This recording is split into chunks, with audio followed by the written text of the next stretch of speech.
this is Danielle, also known as Gently Smiling Jaws, and welcome to my Flosstube. This is for June 2025. With it being this time of year, there's going to be some fan background noise so that I'm not sitting here sweating. It's not particularly hot today, but it's warm enough that I have fans in the windows. I do kind of have my microphone partially blocked a bit in the hopes that, you know, the fan noise isn't too annoying, but it's gonna be there. So as usual, let's start off with tea. I have my chameleon mug with me today. I believe that it's Bats Ceramics that made this. Lots of very beautiful mugs. I only have one because I cannot afford more than that at the moment, but I am very happy to have this one. And the tea that I have is Spiced Apple Pie from Perennial Tea Room. This is, I was reorganizing some of my tea stuff, came across this and decided it was time to have some. Although it may seem like it's a more fall flavor, it tastes just good to me.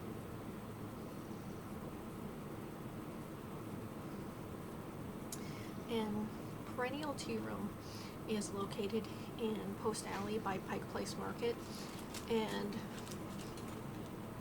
one, I am not down in the Pike Place Market area a ton in my day-to-day life, and I haven't been down to the Perennial Tea Room's location in ages. I normally, I'll sometimes pick up stuff from them at the tea festival. I think that might have been part of an order that I placed where there were some things that I wanted, but I just wasn't going to be down in the area, so I just ordered it and had it shipped. But that is the tea that I'm having today, and for a lot of times if I'm having tea like this, a flavored tea, what I find that I do, and like I did for this, is I will, get the water up to boiling, steep it, and then I toss in a number of ice cubes, not because I really want an iced tea, but I want it to brew at the higher temperature, but then I want to bring the temperature back down enough that I can comfortably drink it sooner, like for this video. So that's what's in my mug today.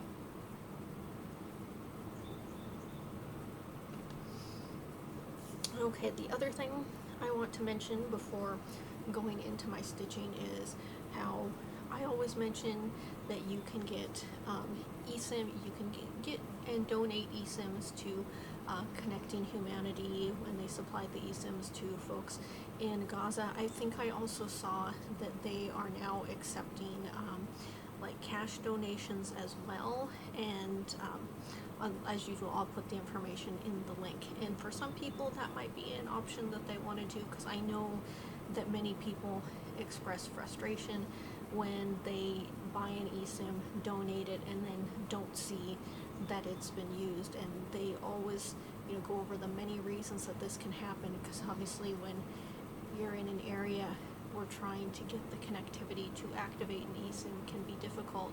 It can take time for, they may give an eSIM to someone, they're not able to activate it, right away, or something happens to them and, they are gone, and, the eSIM doesn't get activated. But as always, I'll put that information down in the box below.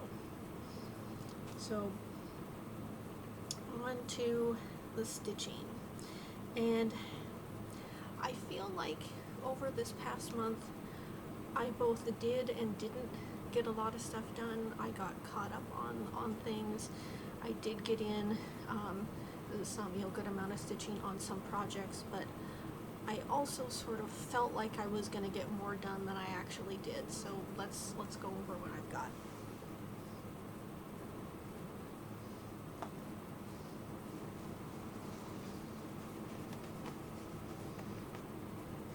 First up is my Put a Bird on It by Modern Folk Embroidery, the Sal that the EJ of the Sunshine Stitchers is doing, so that's when I started mine in December of last year, and I had been a little bit behind, but then I did catch up at the beginning of the month. I was able to attend the Zoom for the first time in months. I could for the next couple months I will be able to do it, but after that it becomes a little more difficult. But I'm glad that I went and attended, because I got a good chunk of stitching done during the Zoom. And then later on after the Zoom, I did put in more time to kind of finish up the motif that I was working on down there, and that put me a little ahead for July. So yeah, I feel like I've gotten a large chunk of it done. I'm feeling good about it. I feel like, you know, I'm keeping up pretty well, and I am confident that I will get this done by the end of this year. So that's where we are now, but I suppose I should say I am not so confident that I have actually put in the year yet on my stitching. I'm going to save that for later. But that is where we are at. And as I have said many times before, the floss is 2 strands of DMC block. The fabric is from banana oil, and I believe is an 18 count Aida. And there's the little test stitching that I had done to decide between 1 strand and 2 strands of floss, and I decided 2 strands was what I wanted. So I feel good about where I am at with this one.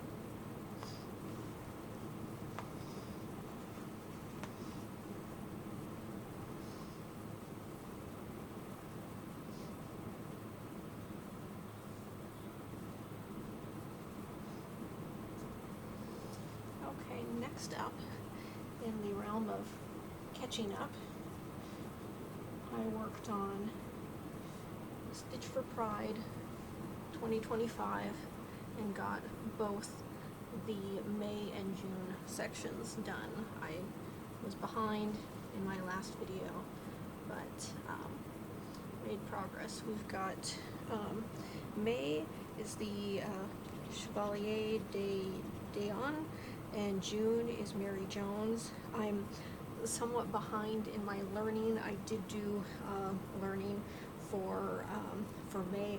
I've only partially done learning for June, so I do have some catching up to do there. I'm going to bring this up close. Some of the colors that I picked for here, there's a dark purple that it does not stand out super well, but I just went with it. And then we've got down here that's a little bit lighter and more variegation, so that stands out more. And I believe these are all Dying for Sass colors, I think, because this is the same as up here, and the eye there.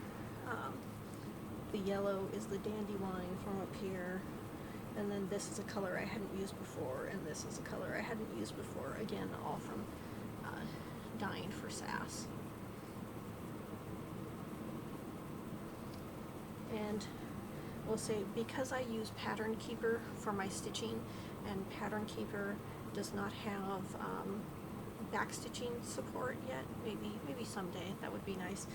I thought I was all done with this, and then I looked back at just the normal PDF of the pattern again and realized that all the backstitching in this part of the comb was all I had not done yet. So I thought I was done, and then I went back and did it. But that's where I am at now. So again, I am hopeful that I can keep up with this and finish it at the end of the year, when the sale wraps up.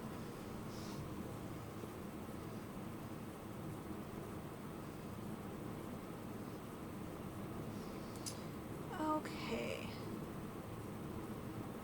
Next up, shame on me for not making my notes. I can go back and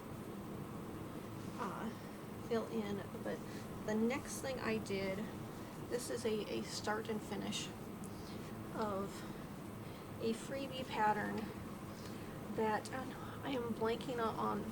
I'm blanking on the designer's actual name, but her Instagram, I believe, is Tuscan Cardinal. She put up this No Kings freebie, and I did start and finish this on No Kings Day. The fabric is just pulled from stash. It's a 18 count Aida in scroll from Bestitch Me, and the floss is just one strand of DMC 310. I had considered doing 2 strands, but I went with the one, and I'm happy with how that looks here. Let me put that up so that it's there. There we go. Yeah, so there is that. It's been a while since I've bought cross-stitching supplies, because I'm trying to cut back on a number of things, but since I do have a stash of things, and I try and reach in and pull from that, and so I was very glad to have this fabric, since it very much seemed to be kind of the vibe of the fabric that was used with the model that was posted on Instagram, or yeah, I don't remember offhand the stitch count on this, but I decided I was going to stitch it, and if I was going to stitch it, I really wanted to both start and finish it that day, so that is what I did.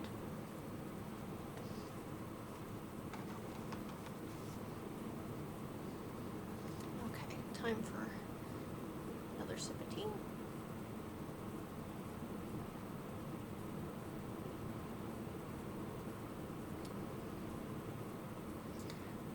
Alright, next up is, I got to my stitching, but my stitching was thrown off for this next one.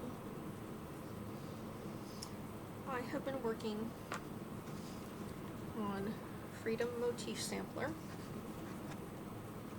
by Shaded Stitchery, and I had made a big chunk of progress earlier this year, and then I knew I wanted to get back to it, and that, well, I'll pull it out on Juneteenth, and I will stitch on it all day on Juneteenth, like I have in the past. I'd have to look back and see when I started this, whether I started this on Juneteenth last year. I don't know. I will have to look back and see.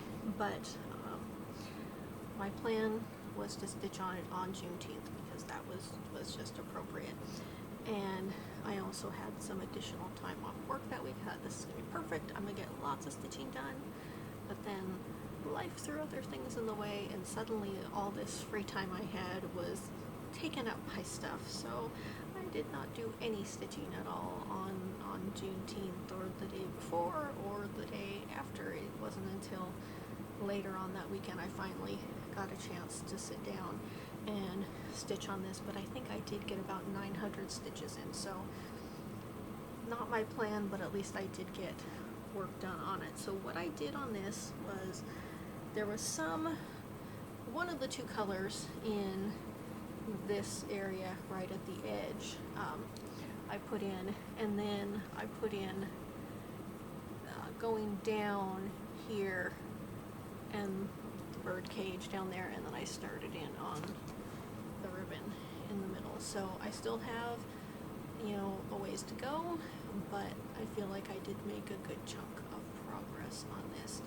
As I mentioned before, this fabric is, I think it's a 40 count Fox and Rabbit, or Duxbury by Fox and Rabbit, and I had ordered this fabric because I had seen, the kind of splotchy versions of it, and when I got this piece of fabric and saw how there really wasn't any splotches on it, I was, somewhat disappointed.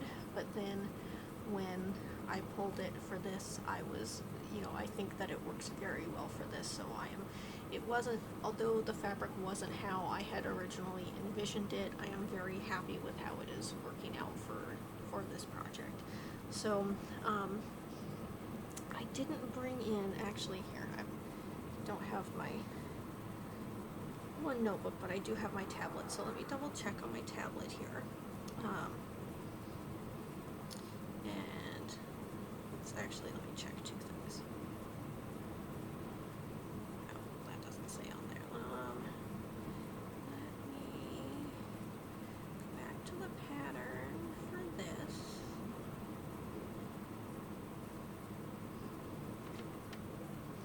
I am at 62.67% on this. So I have, in this whole piece, I have 5,207 stitches. In the piece total, there are 8,308 stitches. So I've got a ways to go, and actually let me check on here, because I always have to remember that you know, and see, looking at this, I always have to remind myself that Pattern Keeper doesn't show the back stitching, and looking at the PDF itself, not just the chart in Pattern Keeper, realize that there is back stitching in here that I need to put in, so I will have to remember to do that. But since I've made, you know, a nice chunk of progress this year, I would like to, you know, keep going and get more of this done and get this wrapped up, because I really like this piece. The colors catch my eye. Obviously there's a lot of symbolism in it, and the designer is great, and I want to support her. So that is the progress that I made on this piece.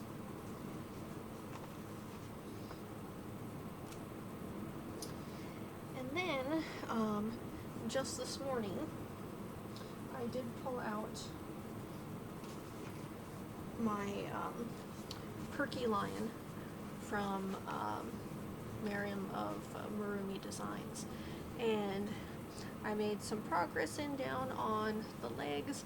I got in about 300 stitches, and let me see where I am at on this. I am at 44.32%, so not quite halfway, but isn't this fabric great? It's another banana oil fabric. It is, I know there's got the tag on here. This is a 20 count Ada from Banana Oil, and the floss is one strand of Moe's Sail Silks, and I think the color is called Mustard. But yeah, this is something I'd started on last year, and we need to get back to working on that. And that is where I am at so far. Yeah, well, let me just again show this fabric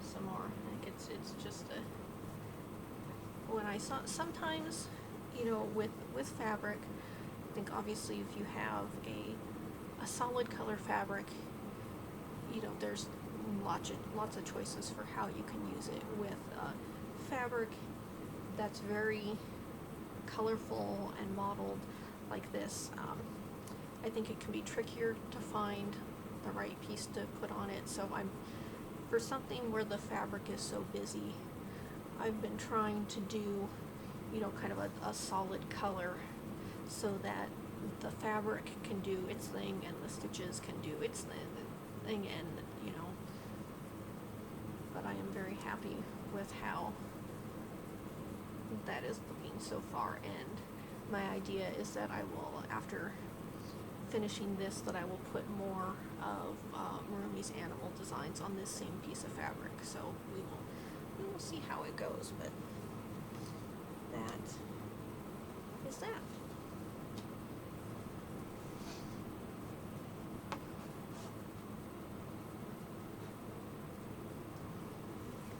Okay.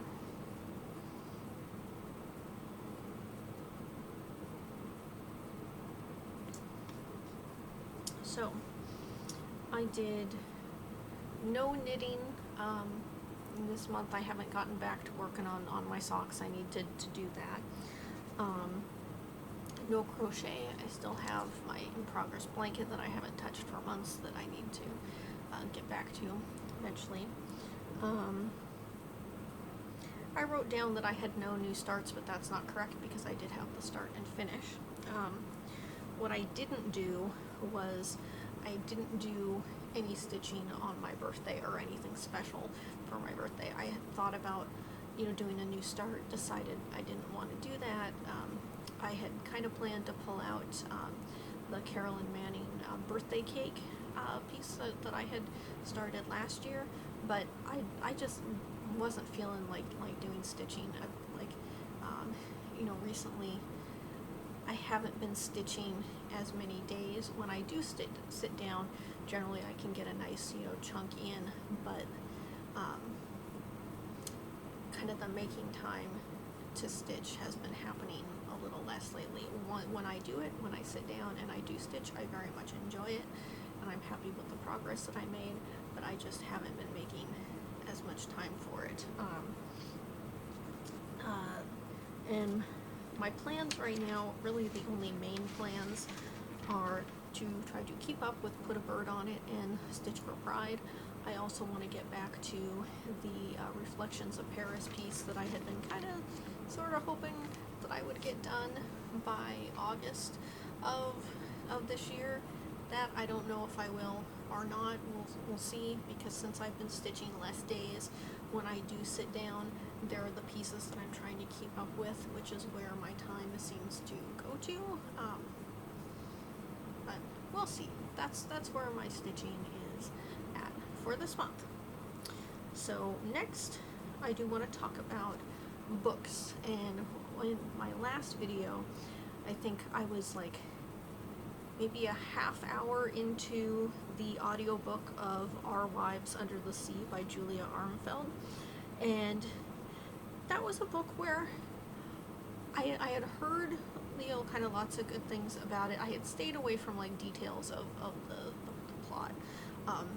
The gist of it, like I mentioned before, is that you have a couple where one wife does research involving the ocean, and she was going on a trip that was meant to be for a certain amount of time, and it ended up extending far longer.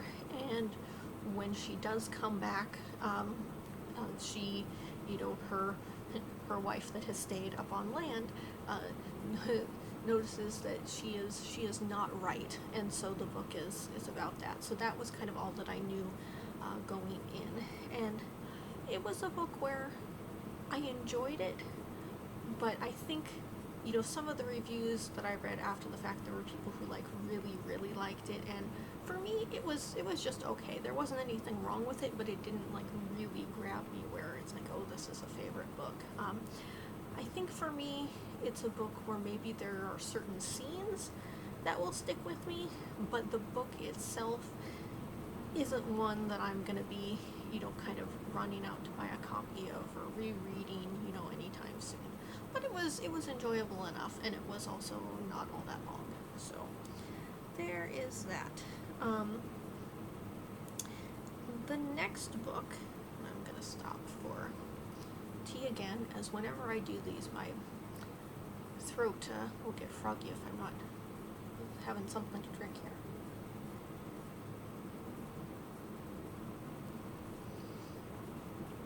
Okay, the next audiobook was something that I've had in my hold list on the library for a while, and it became available, and oftentimes if I'm not in the mood to read something, I will just ask it to deliver later and let it go to somebody else. But this time I did go and listen to the audiobook of Perfume, The Story of a Murderer by Patrick Suskind, translated by John E. Woods. And this is a book that, I made a note, it was first published in 1985, so it was a while ago. I know that a number of years back there had been a movie version made of it, which I did watch, but it's been long enough now where I remember that I enjoyed it, but I don't remember the details of it all that much. so maybe I will have to rewatch that coming up. But you know, because I had seen the movie and remembered enjoying it, that's why I wanted to you know, read the book, figuring that I would enjoy the book better.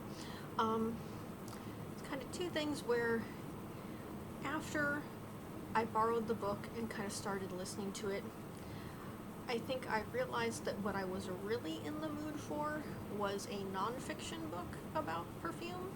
But the more that I listened to this book, kind of the more that I got into it, you know, the book did come out in the 80s, so there are certain things about the plot where I'm thinking, yeah, maybe if the book were written today, some different choices would be made. But the sort of gist of the story is that you have, it's kind of the story of Jean-Baptiste Grenouille.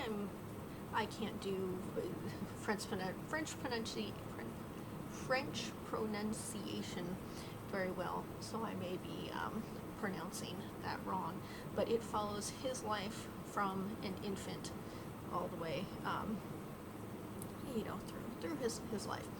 And when he is a baby, he has no odor of his own. He doesn't like have a smell like all people have a smell, but he has a very good nose, and he identifies smells, remembers smells well, and he smells things that he wants to recreate and becomes obsessed by, you know, wanting to capture certain smells, like in a perfume.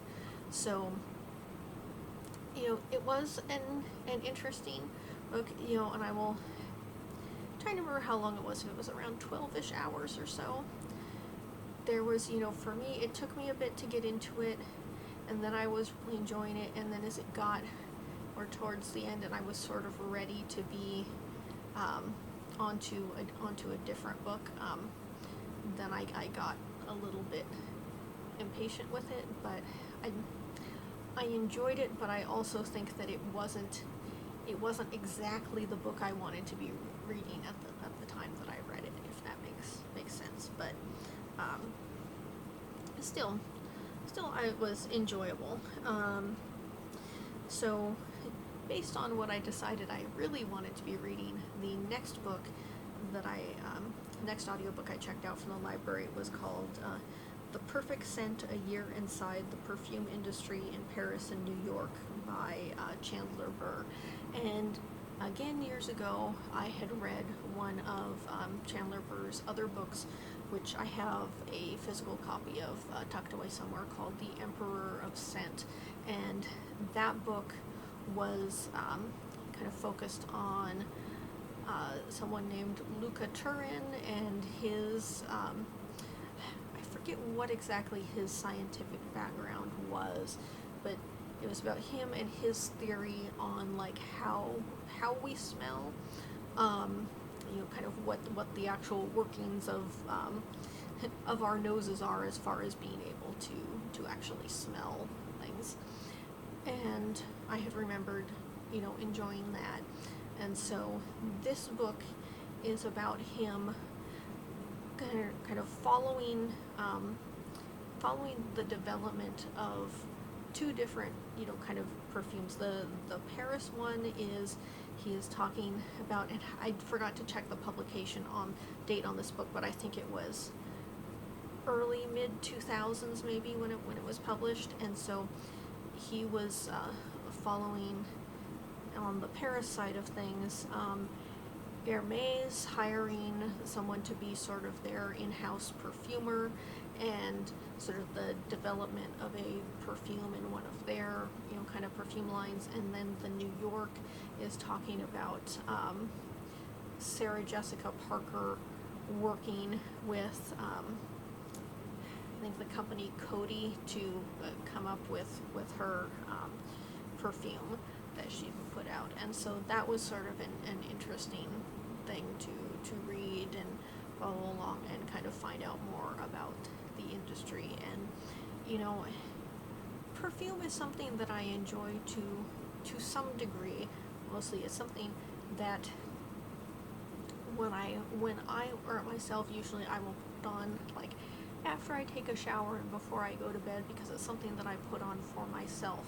Because even though I may enjoy a smell of a perfume, I try to be very conscientious of other people out in the world and how people may be allergic to things, or smells may, trigger migraines or things like that. So I'm sort of very careful about wearing, kind of fragrance when I am out and about in the world where it can be affecting other people. But in the comfort of my own home, I can enjoy things a bit more. And also, I feel like maybe my own nose is not the best, so part of being the conscientious is understanding that how it smells to me may not be how it smells to other people. But that was an interesting book to go through, and I just finished that up the other day, and I have not started any new books since. But I did, for the first time in ages, go into an actual bookstore, and I did pick up 2 books, so I will show those in a moment.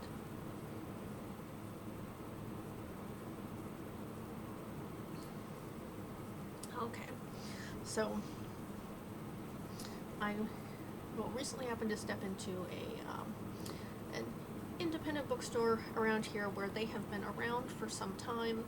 I hadn't made it to the location that they had been in, but a number of months ago they switched locations to some place that was a little more convenient for me, so I happened to stop in there, and with no real kind of agenda in mind as to what I was going to purchase.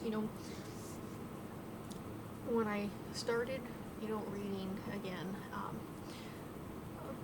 pretty much what I have bought, for any books that I have bought, they have mostly been audiobooks, except I've made a couple exceptions for like gifts.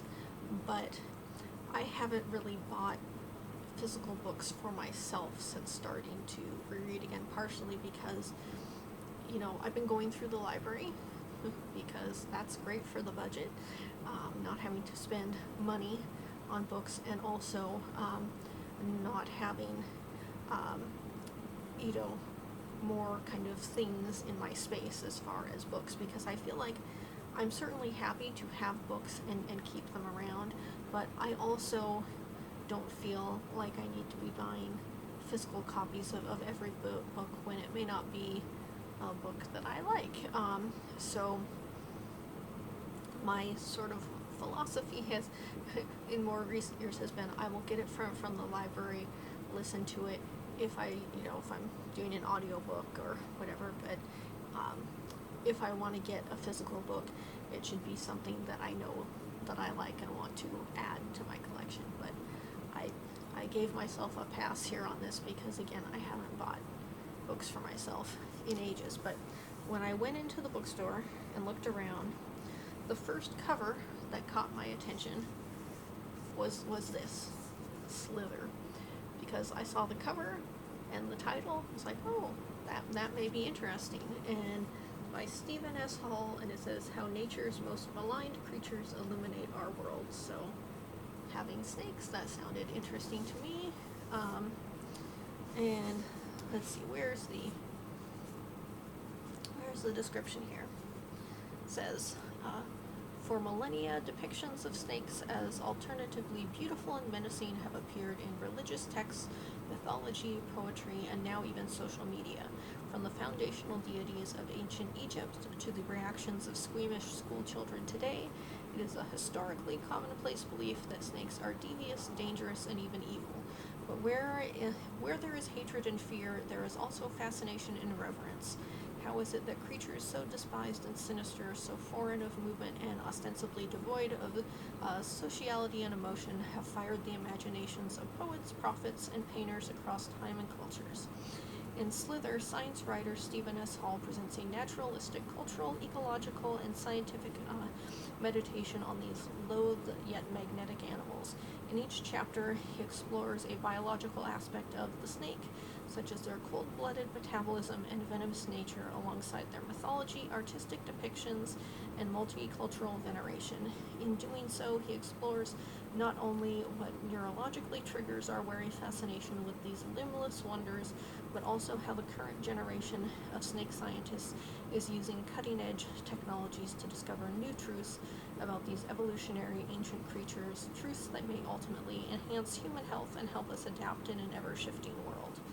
So that sounded interesting enough to me, and I thought it looked nice, and that was something that I was happy with picking up and adding a physical copy to the collection. So I haven't started in on a book since I finished the last book, so I'm not sure if it's going to be this one or not. What I may do is I checked on my Libby app, and I know there's audiobook of this, I think, at both libraries that I have cards for. I think the holds on this, there aren't a ton, but it's still a little ways out, so I know that I've been reading physical books much more slowly, so maybe I go ahead and put a hold on the audiobook and then kind of do a combination of reading the physical copy and listening to the audiobook as I go through it. We'll see. So that was kind of the main book that I figured, okay, I found that. That's what I'm going to get. And then, I looked just in case there was anything else I wanted to grab as well. And the other book that I ultimately ended up picking up was called The Wager, A Tale of Shipwreck, Mutiny, and Murder. And I think this was, it came out a number of years back. Let me see here. I know it says it was a New York Times bestseller. What's the publication date on this? Let's see here.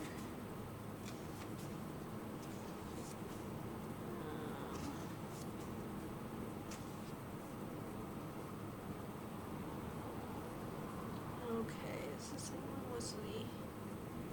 when was the first publication date? I'm trying to see.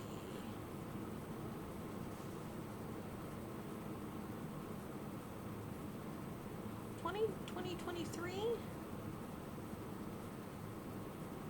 Okay, maybe it wasn't as long ago as I thought.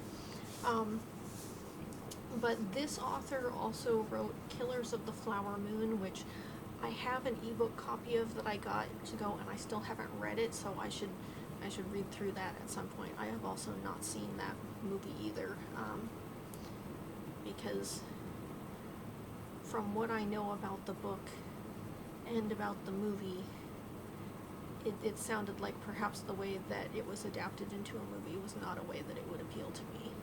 But I don't know, that's something, I haven't read that book either. But what attracted me to this was, I'll just read the back of this here.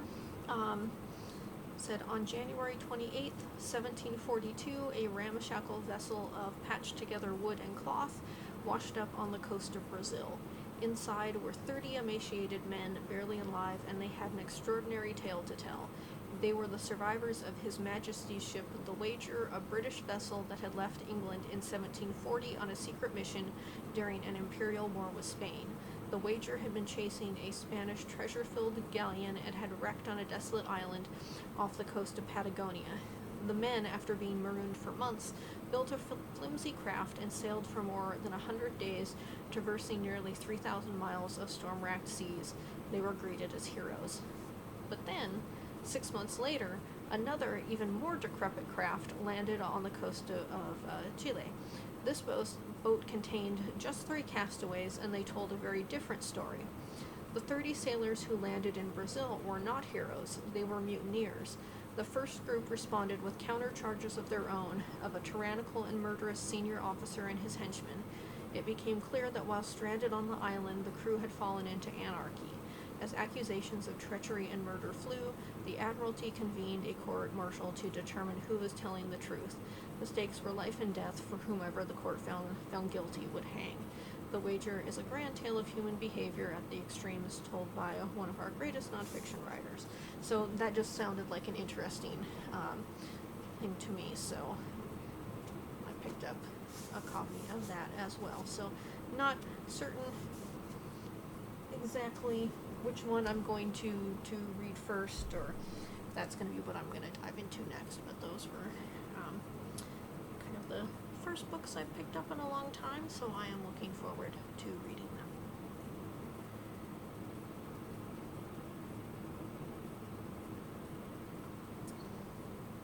Alright,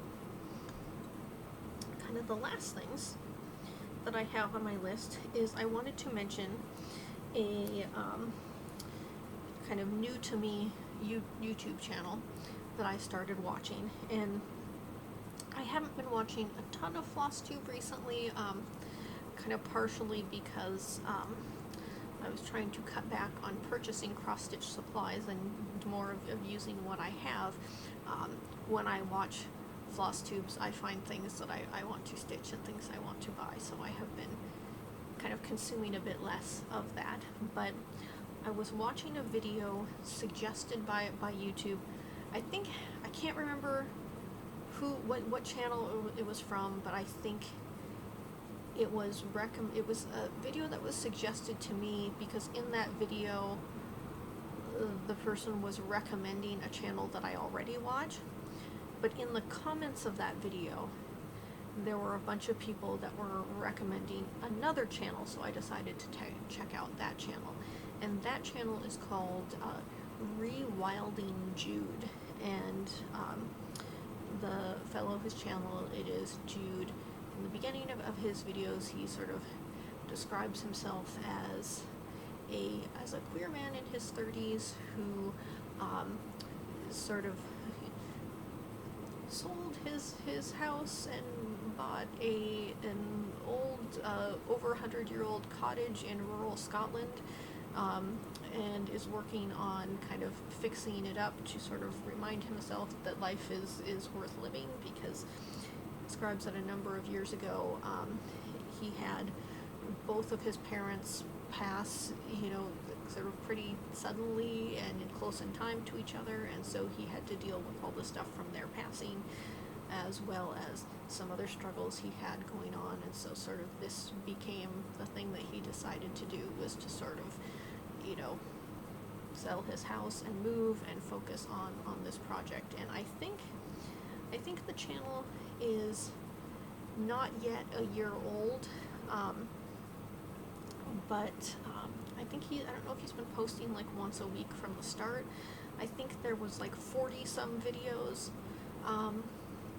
up now, and so over the last couple weeks I've been kind of binging a number of videos at a time, and now I finally have caught up. So now like everyone else, I have to wait a week for each video to come out. But that is something that I have enjoyed watching. That it sort of makes you want to live out in a cottage in rural Scotland, although that is not something that is practical for me at all, but it is fun to watch somebody else do that.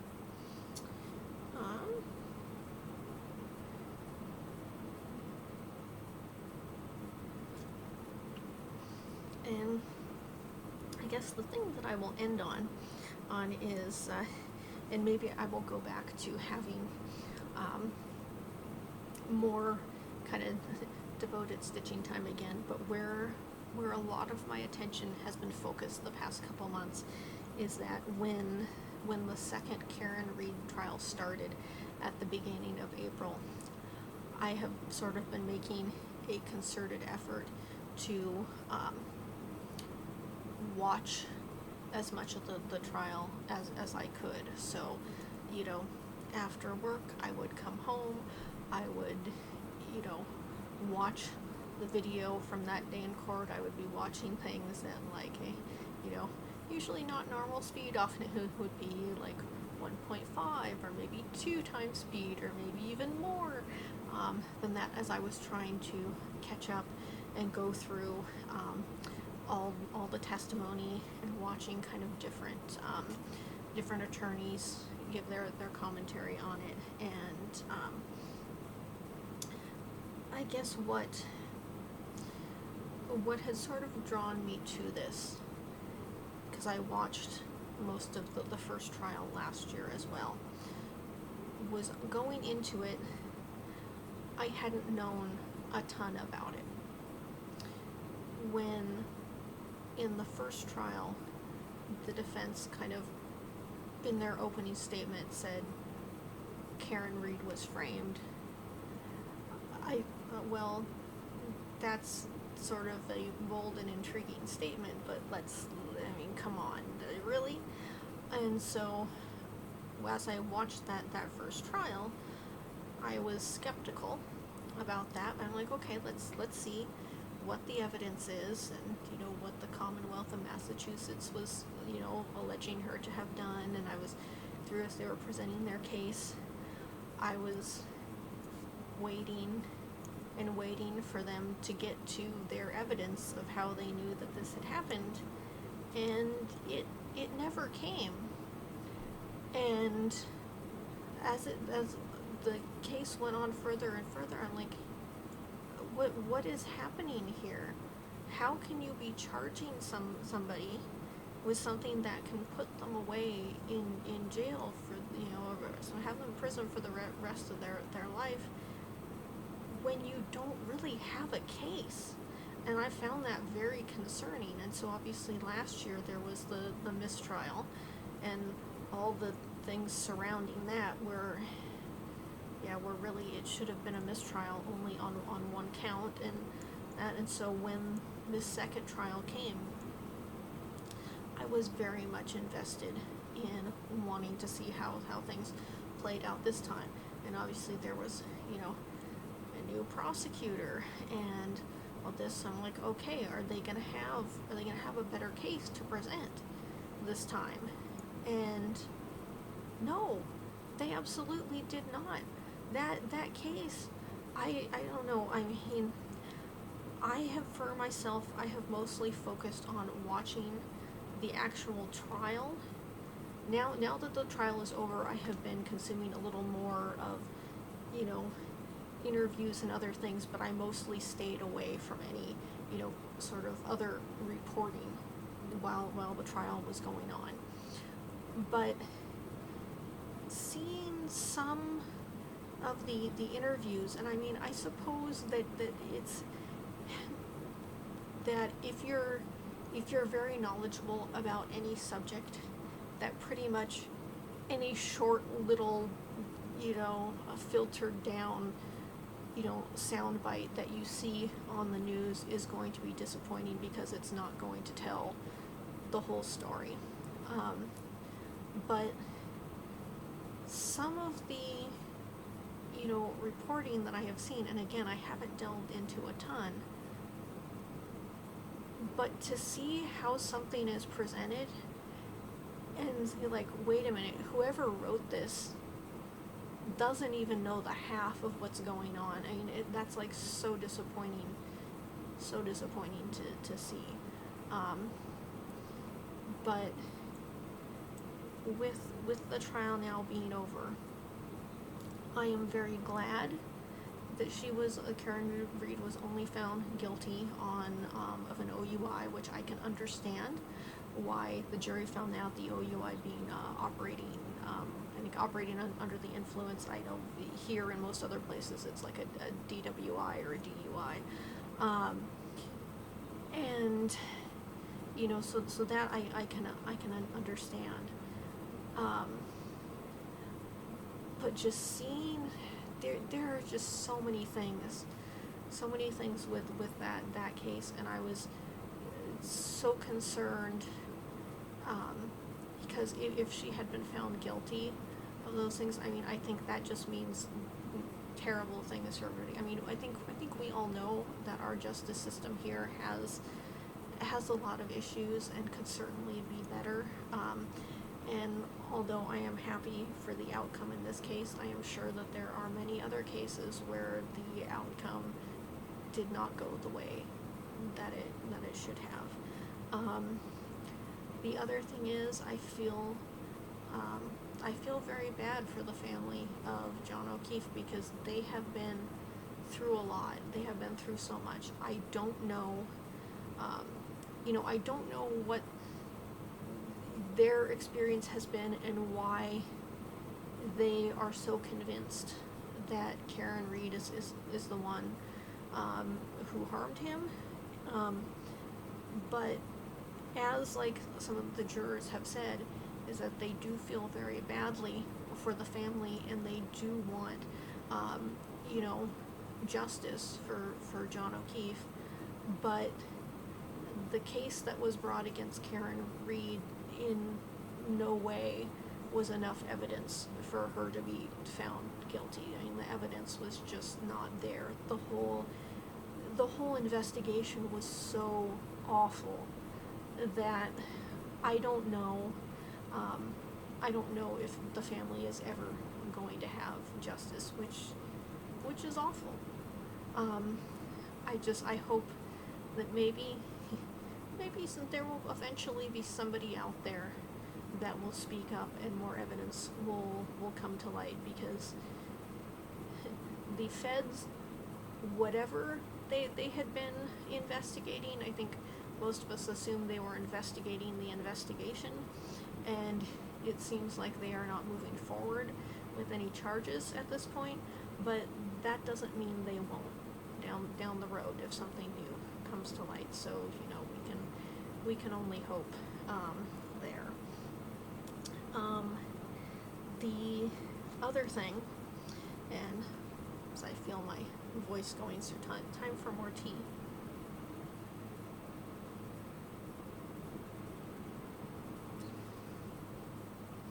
Another case that I'm going to be very interested in, and I am not sure at what point a trial is going to actually happen. And we will see, we will only have kind of limited information on it because it's going to be a federal trial, and with federal trials you don't get any cameras in the courtroom, so it'll be kind of reporting after the fact each day. You know, I know the Diddy trial has been going on. I have not been following that because my focus has been on Karen Reed, and actually with everything in the Diddy trial, I also wasn't sure that I wanted to be in the midst of that subject matter and testimony so much, but you know, kind of same thing that's in federal court with no cameras and all that. But the case that is of interest to me, and I'm sure a lot of other people, is the Sandra Birchmore case, which was also something in Massachusetts.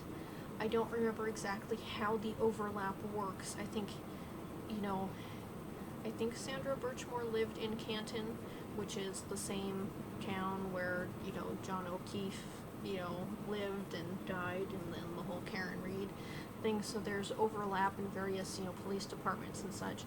But Sandra Birchmore, I think she was in her 20s, and in her, I mean, she may not have even been a teenager yet when she had been in some sort of program for students with one of the police departments in Massachusetts. I don't think it was Boston PD, and I don't think it was Canton PD, but I think it was another Massachusetts police department that she joined some student program there in which she was groomed, and you know, she ended up having a relationship with a police officer who continued to have a relationship with her, you know, as he got married and started a family of his own. And you know, she wanted a child. She wanted a child with him, and you know, she did get pregnant, and then she died, and it was ruled a suicide. But more recently, charges have been brought against the that police officer that was seeing her, because although, you know, obviously his trial hasn't happened yet, it seems that he murdered her and tried to make it look like a suicide. And there's just, you know, once again, so many things related to police and the justice system in this country. So, you know, that's something where when the trial happens, although I'll be following it in a different way than I was following the Karen Reed trial, I will certainly be paying attention to that. So I guess what I also wanted to say in relation to this is I just wanted to mention that some of the channels that I watch for legal coverage, because, and I know that there are so many more that are out there now. I don't know all of them. I'm sure that there are others that are not the ones that I name that are going to be great, but there's so many that I have the ones that I trust and pay attention to, and it's certainly a good place to start if you want to check out, some of these things. So the first channel that I started watching when it came to legal stuff was Emily D. Baker. This shirt is one of the items, which is maybe a couple years back or something was one of her merch things, and so I started watching her in 2020. She's a much bigger channel now than she was then. I think when I started watching, she had under 200,000 subscribers. I don't remember much. I mean, there were still a lot of people watching her, but not nearly as big as her channel is now. And watching her is sort of what got me interested in law, or at least in certain areas of law. The stuff that I watch as far as trial coverage and things like that, that is stuff that I find interesting. It is not something I would want to be personally involved in myself as any sort of things like that. I am glad that there are people out there who are attorneys who handle things like that, and are other legal professionals who are involved in that. But that is something I want to observe and learn from, but not be a part of myself. But that's the channel that I started watching. Since then, there are a number of other channels that I watch, and the ones that I watch on a somewhat regular basis are Lawyer which is Peter Tragos, who is a defense attorney himself, a practicing defense attorney. So he has videos. He tries to keep his videos kind of on the shorter end of things, being around an hour, whereas somebody like Emily, when she's doing trial coverage, those videos can be hours and hours and hours long. So I enjoy his videos. His dad is also somebody who was an attorney for, I think he was a federal prosecutor for a number of years, so sometimes his dad will be on there, and you'll get his perspective as well, which is interesting.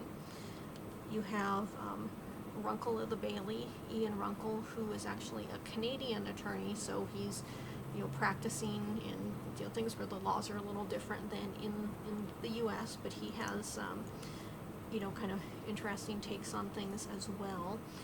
And I know that his ultimate goal, because he is also a practicing attorney, like someone like Emily, Emily D. Baker had been a prosecutor for many years, but now, having her YouTube, channel and giving, doing legal commentary is her full-time job. She's not, a prosecutor anymore. But like Ian Runkle, also being a practicing attorney, but his goal is to make his channel kind of his main source of income, so that he can quit his day job but continue to do law pro bono. And I think that that's an interesting thing to be able to do, so I hope that happens for him. I also watch Law and Lumber, usually on Fridays, like on Friday evenings. He will have a stream about stuff that happened during the week. He's not somebody doing stuff every single day, because again, he is a practicing attorney. And another attorney that I want to mention, although she doesn't have a lot of videos going up all the time, because again, she is a practicing attorney, is Natalie Lawyer Chick, and she is a practicing criminal defense attorney, And so because, you know, she's in trials and all that, that the amount of stuff that she does on YouTube is, you know, pretty limited, because, you know, there are only so many hours in a day, and her being an attorney takes precedence. But I, you know, really enjoy getting her perspective on things when she has time to post. So I will, you know, link all those channels and stuff down below in the description box. And I think that is it. Yeah, so that's my video for June of 2025, and I'm hopeful that over the next month I can get more stitching done. Hopefully I will not have plans thrown awry, and I can focus on what I want to focus on. But yeah, so thank you for being here. Thank you for watching, and I will see you in my next video.